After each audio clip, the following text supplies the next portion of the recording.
दिया। जड़ भरत खाते पीते चलते बैठते उठते जैसा मिल जाता रूखा सूखा प्रभु का भोग लगा करके पा लेते। इधर उनकी जो है घर में भाभियों ने कहा कि ये मोटा ताजा बैठा रहता है, कुछ काम धाम नहीं करता है, अरे कुछ रखवाली वगैरह खेत की रखवाली करने के लिए इनको भेज दो, घर में कुछ काम ही नहीं करते।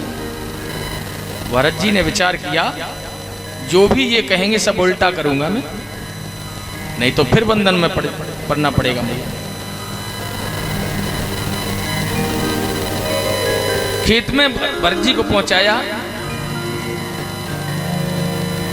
तो दूसरे खेत का जो पानी था, जो किसान लोग जल देते हैं अपने खेत में, तो दूसरे खेत में अपने खेत की मेड़ निकाल करके दूसरे के खेत में जल को करने लगे।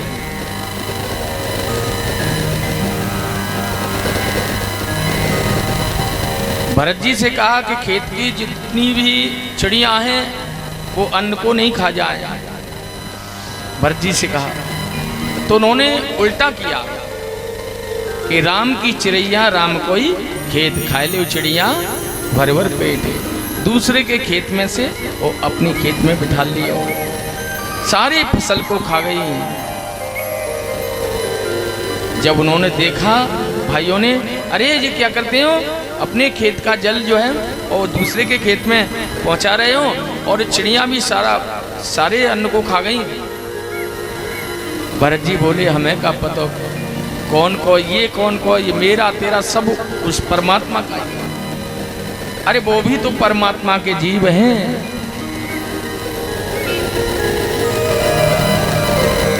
अरे ये नहीं सुधरेगा। जड़ भरत जी आए हैं,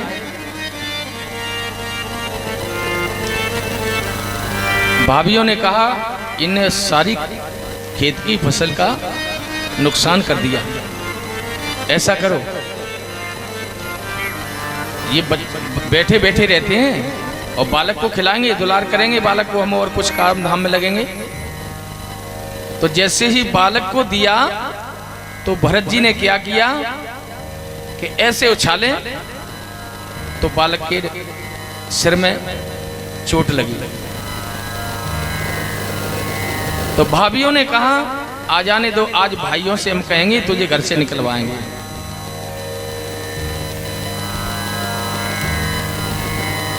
घर में भाई भाइयों में तो प्रेम रहता है, सबकी नहीं कहता मैं,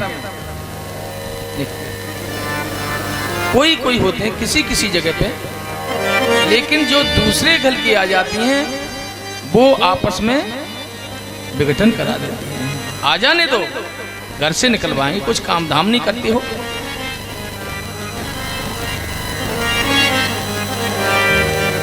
जो कुछ कमावे दमा करके लाए हमारे आदमी लामे, तुम्हारे तो कुछ करे ना, अपनो अपनो अलग है यार। लेकिन नहीं, क्या है संसार में, भरत जी कहते हैं सब कुछ परमात्मा का है। घर में प्रेम से रहना चाहिए, भाई भाइयों में प्रेम होना चाहिए, दौरानी जेठानियों में प्रेम होना चाहिए। और जिस घर में आपस में प्रेम भाव होता है उस घर में भगवान का वास होता है। ये जड़ भरत जी की कथा को आप श्रवण करें, परमहंस की कथा है। सुखदेव जी कहते हैं हे राजन परीक्षित, जड़ भरत जी आसन लगा करके बैठे थे। किसी चोरों की सरदार को मैया की बलि चढ़ाने की जरूरत पड़ी,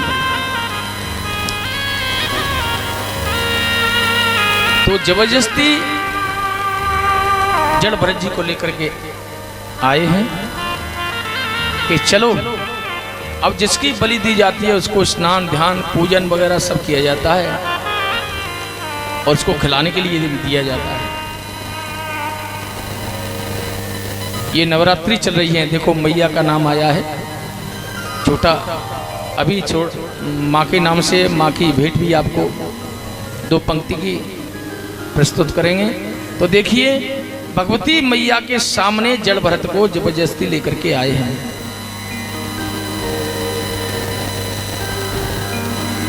भगवान ने कहा मेरा भक्त है, मां इसकी देख रेख करना।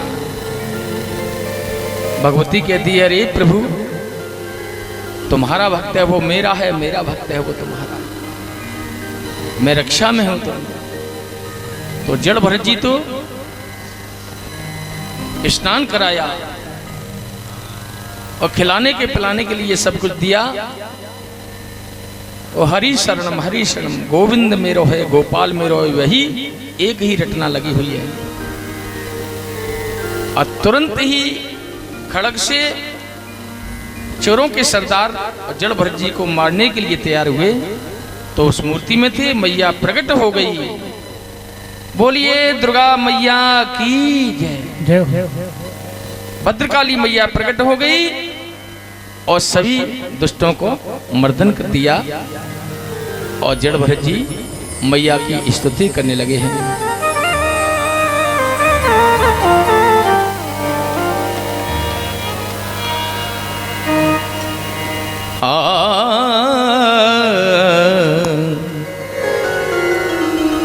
ऐसा प्यार बहादे मैया, चरणों से लग जाऊं मैं। ऐसा प्यार बहादे मैया, चरणों से लग जाऊं मैं। ऐसा प्यार बहादे मैया, चरणों से लग जाऊं मैं। सब अंधकार मिटा दे मैया, सब अंधकार मिटा दे मैया। दर्श तेरा कर पाऊं मैं। ऐसा प्यार बहा दे मैया। हरि बोल। बोलिए केला मैया की, बोलिए दुर्गा मैया की। सभी तालियां बजाते हुए नवरात्रि चल रही है।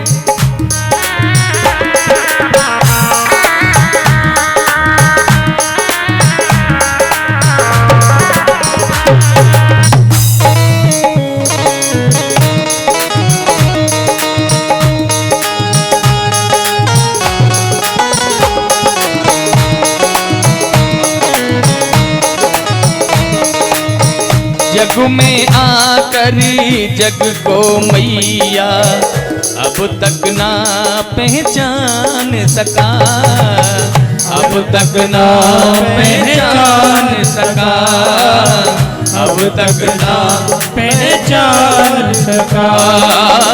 क्यों आया हूँ कहाँ है जाना, ऐसा प्यार बहा दे मैया। चरणों से लग जाऊं मैं। ऐसा प्यार बहा दे मैया। करो कृपा जगदम्बे भवानी, मैं बालक नादान हूँ, मैं बालक नादान हूँ, मैं बालक नादान हूँ।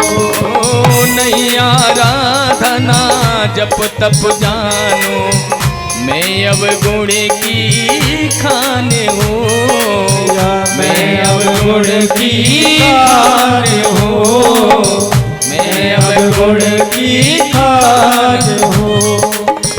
ते ऐसा वरदानी है मैया, ते ऐसा वरदान मैया। सुमिरन तेरा पाऊं मैं। ऐसा प्यार बहा दे मैया, चरणों से लग जाऊं मैं। ऐसा प्यार बहा दे मैया।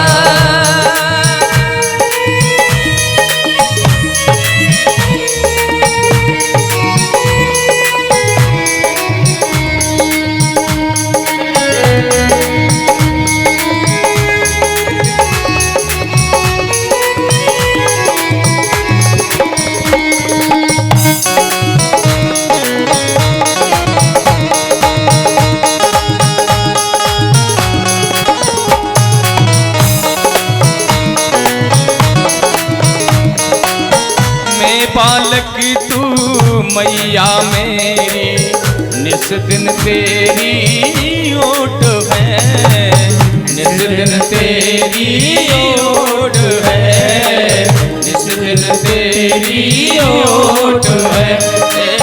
तेरी कृपा में ही मैं तेरी, भीतर जो भी खोट है, भीतर जो भी खोट है, भीतर जो भी खोट है।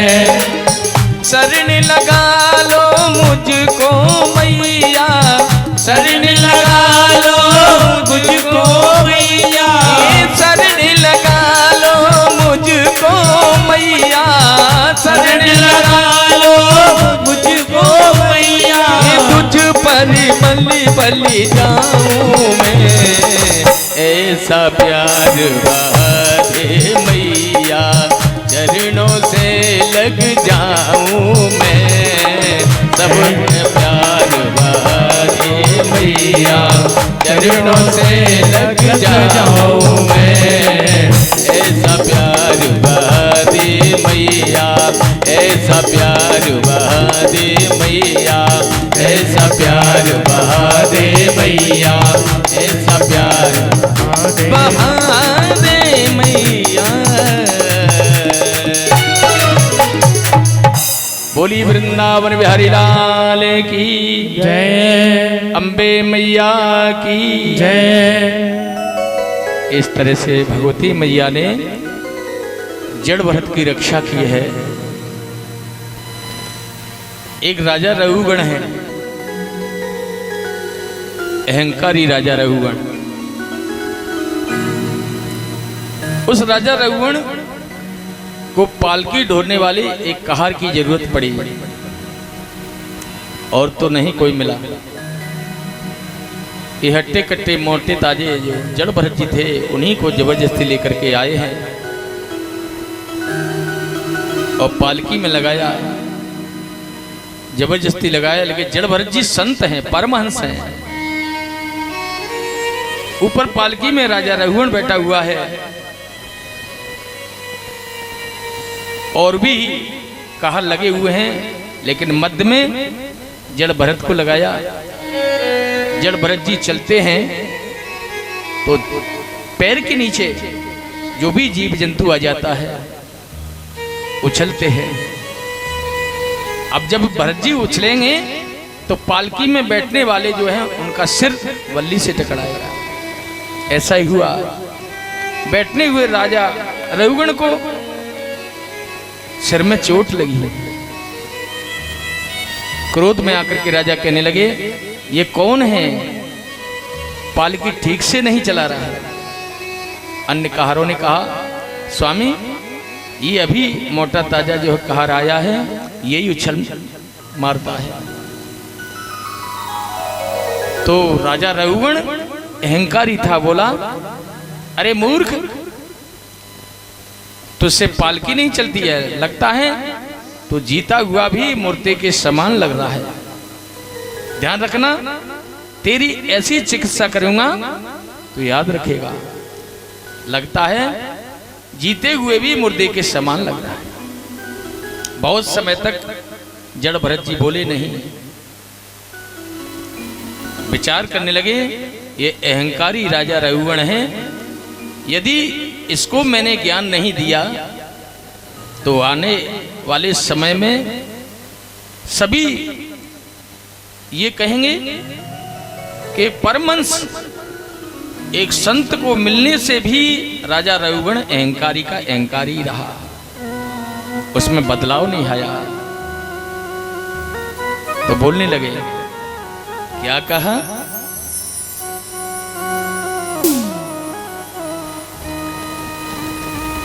त्वदोदितं त्वयोदितं व्यक्तं विप्रं लब्धं वर्तुर्समे स्याद्वीरभारः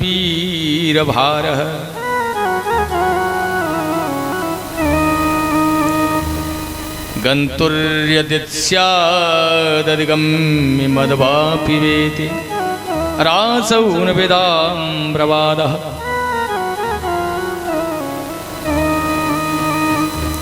जड़ भरत जी बोले, क्या हमने तुम्हारी बात को सुना नहीं?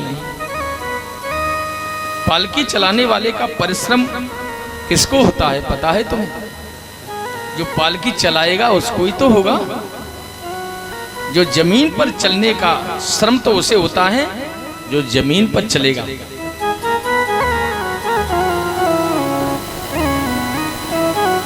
ये शरीर है, मिट्टी है, और आत्मा है। आत्मा निर्लेप है। आत्मा न जन्म लेती है न मरती है। आत्मा को कष्ट नहीं, शरीर है। ये बात कहा। जैसे ही दूसरी बात, स्थौल्य कार्प्य व्याध है आधर्मस्य क्षुत्रं भयं कलिरिक्षाजराच निद्रारतिर्मन्युरहं मदसचोदेहन जातस्य हि मौनिशन्ति। तुमने कहा मोटा ताजा ऐसी चिकित्सा करूंगा, अट्टा कट्टा है तुझसे पालकी नहीं चलती। तो ध्यान दो, मोटा पतला, जीना मरना, भूख प्यास लगना, निद्रा लगना, भय गिलानी होना, ये सब प्राण मन बुद्धि के धर्म है। मैं प्राण नहीं हूं, मैं शरीर नहीं हूं, और मैं बुद्धि भी नहीं हूं। मैं तो सिर्फ चिन्मयी आत्मा हूं। आत्मा न जन्म लेती है न मरती है। ऐसा कहा, तुरंत ही जड़ भरत जी के चरणों में लेट गए। रघुगण, हे प्रभु, मुझे मेरा अपराध क्षमा करें। आप कोई साधारण पुरुष नहीं हो। आपके गले में जनेऊ पड़ा हुआ है, कोई ब्राह्मण है, संत है, कोई परमहंस है। मैं आपको पहचान नहीं पाया, मेरे अपराध को क्षमा करें।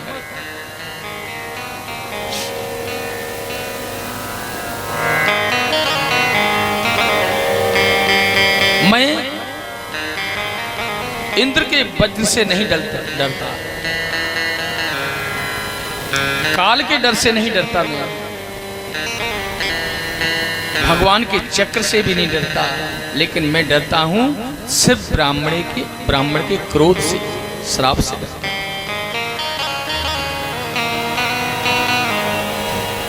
इंद्र कुलिस मम शूल विशाला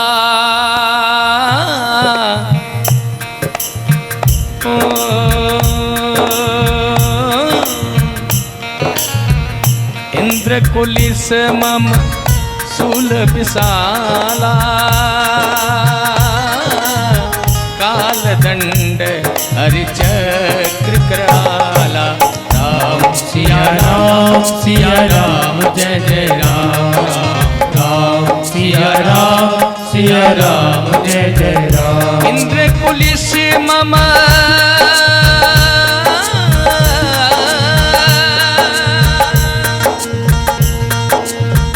इंद्र कुलिस मम शूल विशाला काल दंड हरि चक्र कराला। राम सिया राम जय जय राम, राम सिया राम जय जय राम। जो इन कर मारा नहीं मरगी, विप्ररोष पावक सो जरेगी। राम सिया राम जय जय राम, राम सिया राम जय जय राम, राम सिया राम जय जय राम, राम सिया राम। राजा रघुवर कहता है, मैं इंद्र के वज्र से नहीं डरता, भगवान के चक्र से नहीं डरता। काल से भी नहीं डरता, मैं डरता हूं तो सिर्फ ब्राह्मण के क्रोध से, श्राप से। प्रभु मुझे क्षमा करें, मेरे अपराध को क्षमा करें। आप साक्षात परमहंस हो, मैंने आपको पहचान नहीं पाया, मैंने अपराध किया। इस तरह से राजा रघुगण को जड़भरत जी कहते हैं कि जीव जैसा जो कर्म करता है उसे उसी प्रकार से अनेक प्रकार से नरकों की प्राप्ति होती है। यहाँ पर 28 प्रकार के नरक बताए हैं। तामिश्र नरक, अंध तामिश्र नरक, रौरव नरक है, महारौरव नरक है, कुंभी पाक है आदि है। ये 28 प्रकार के नरक बताए हैं। जो किसी के धन को हड़पता है बेईमानी से, उससे जो है रौरव नाम के नरक में जाना पड़ता है।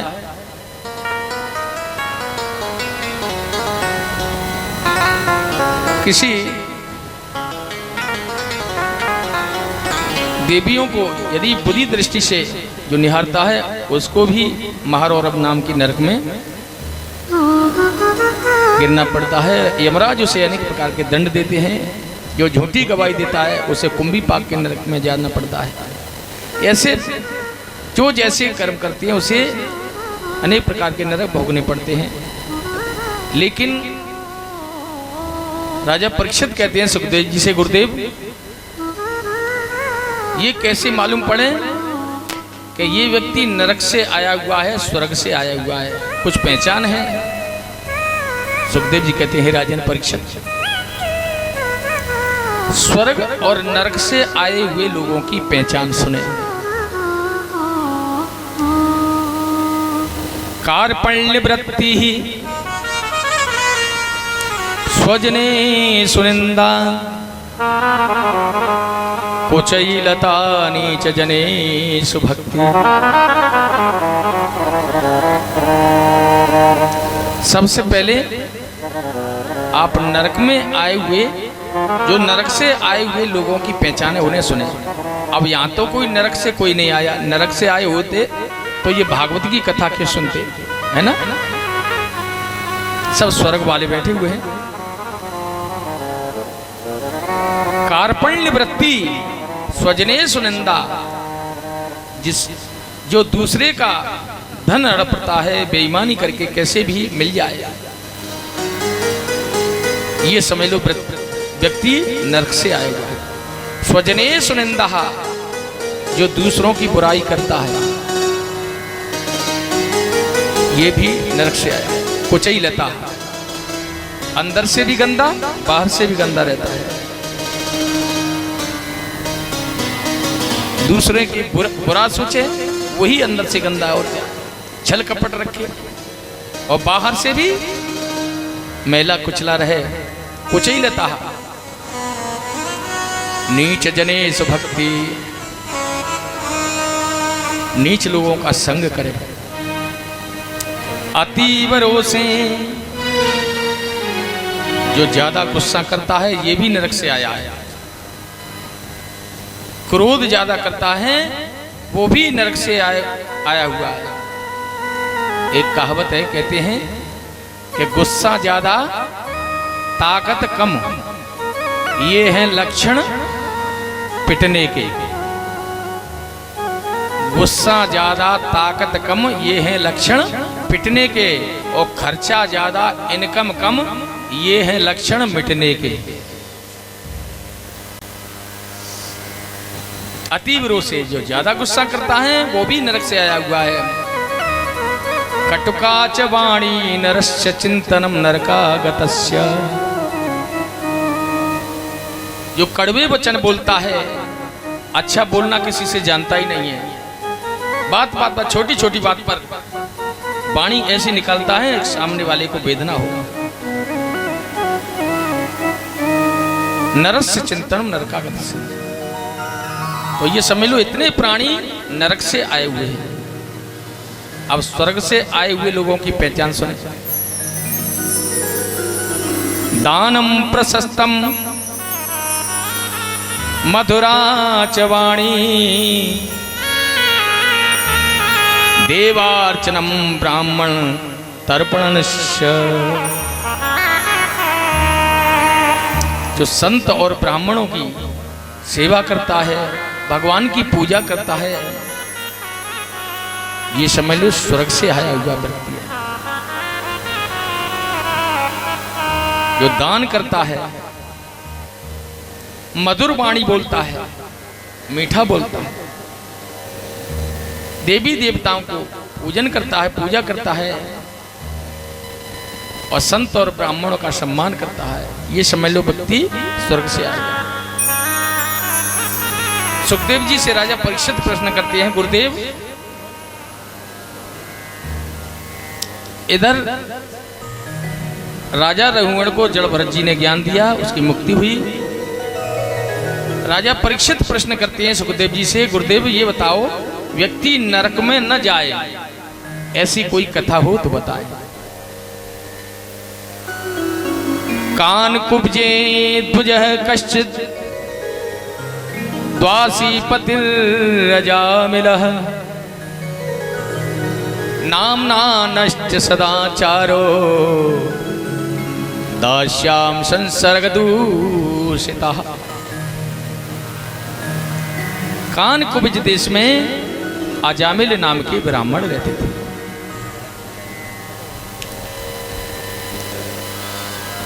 और अजामिल नाम के ब्राह्मण डाकू थे।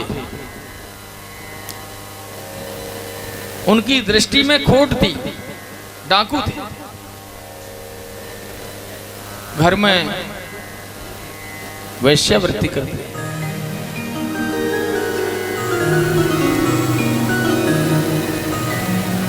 एक समय क्या हुआ, कोई संत महात्मा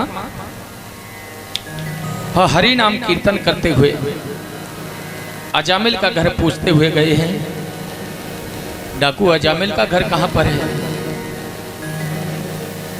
तो किसी महान बाबू ने कहा, अरे वो तो डाकू है, वहां मत जाना, वो लुटेरा है।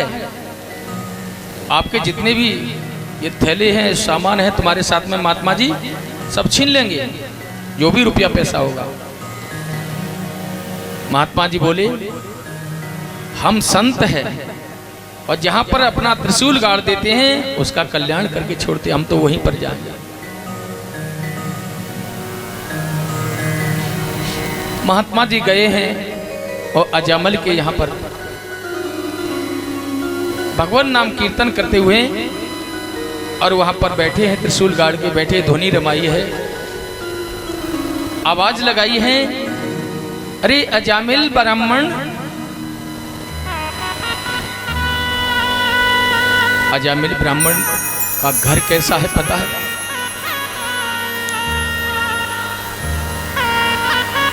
जहां जिधर कोने में देखो वही मदरा रखी है, मांस की ढेरी लगी हुई है, वैश्या घर में रखे हैं, मुख से दुर्गंध आती है, सिर से जो है काली पट्टी बांध रखी है।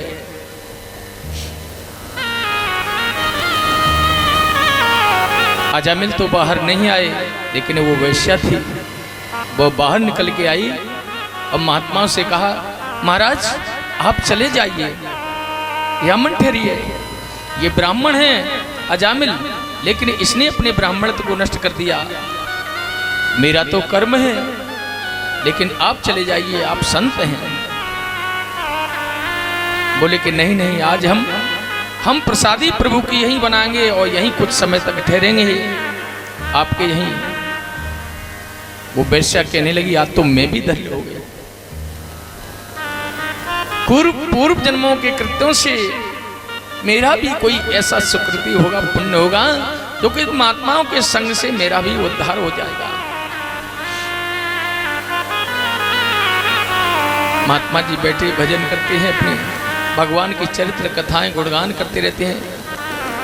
डाकू अजामिल आया, देखा, अरे महात्मा, बोले कि अरे भाई अजामिल आओ, मेरे पास बैठो। अजामिल ने कहा मेरे पास कोई ठहरता नहीं, लेकिन आप ठहर गए तो बहुत समझो। नहीं नहीं, आज ये संत यहां से तुम्हारा उद्धार करके ही जाएंगे। अजामिल भी बैठ गया।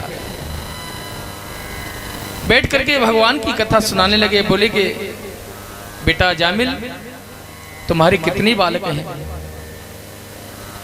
बोले कि हमारे बालक 8 बालक हैं और 9वां होने वाला है। बोले कि इन बालकों के नाम क्या रखे हैं आपने?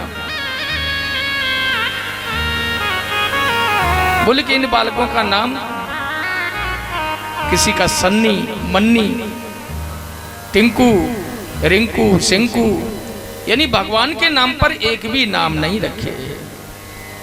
देखो, नाम का बहुत बड़ा प्रभाव होता है। हमें बालकों के नाम कैसे रखना चाहिए? यथा नाम यथा गुण।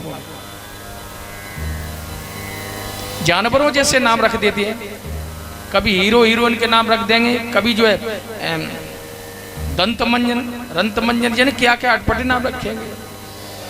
मनोरंजन, पिंटी, कुल्लू, रिंकू, टिंकी, ये कोई नाम नहीं।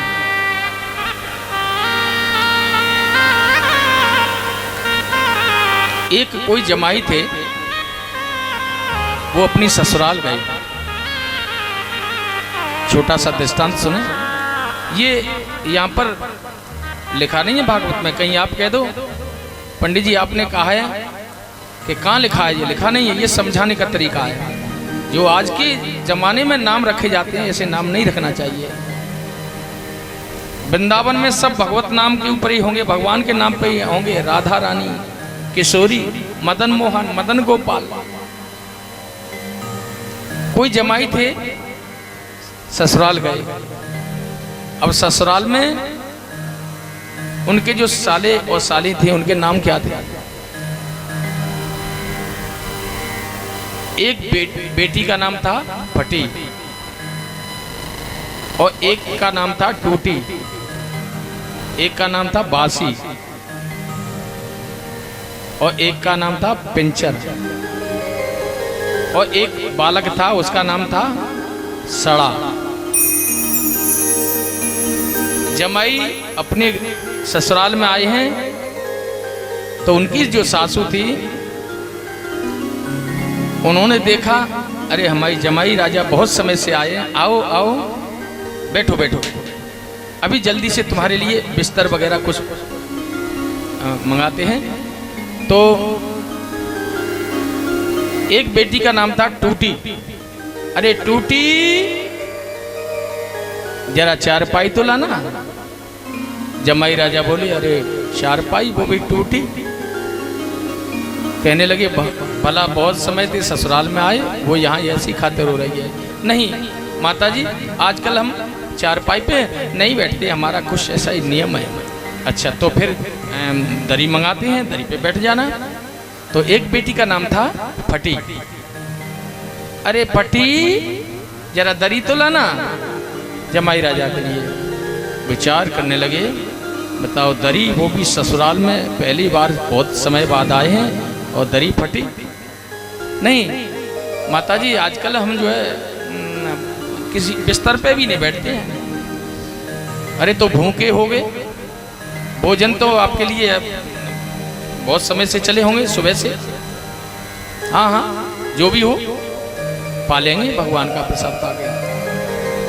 तो एक बेटी का नाम था बासी। अरे बासी, जरा भोजन तो लाना। विचार करने लगे, हे भगवान, भोजन भी वो बासी भोजन, जिन कितने दिन का भोजन होगा, सड़ा बसा। नहीं माताजी, आजकल हमारा व्रत चल रहा है, व्रत है, इसलिए हम कुछ खाते नहीं। अरे तो व्रत है तो फिर कुछ फल फ्रूट आपके जो ला दें, व्रत है तो फल खा लो। तो एक बालक का नाम था सड़ा। अरे सड़ा, जरा फल तो लाना। अरे फल वो भी सड़ाया। नहीं माताजी, आजकल हम कुछ भी नहीं खाते, फल भी नहीं खाते, निराहार रह रहे हैं। अब तो माताजी ऐसा करें, हमारी जितनी खातिर रहती सब पूरी हो गई, अब अपने घर के लिए जा रहे हैं। अरे नहीं अभी कैसे, अभी आयो? नहीं नहीं अब तो हमें जाना है, कुछ काम है और बहुत बातें कर ली, बहुत बैठ लिए, खूब बैठ लिए, कुछ कार्य हमें हमें याद नहीं रहा कुछ काम के लिए। बोले तो ऐसे नहीं जाओगे? अरे कुछ अपने बालक को बुलाएं और जो है कुछ दूर तक आपको पहुंचा करके आएगा, कुछ सवारी ववारी पे। तो एक बालक का नाम था पिंचर। अरे पिंचर जरा मोटरसाइकिल तो लाना।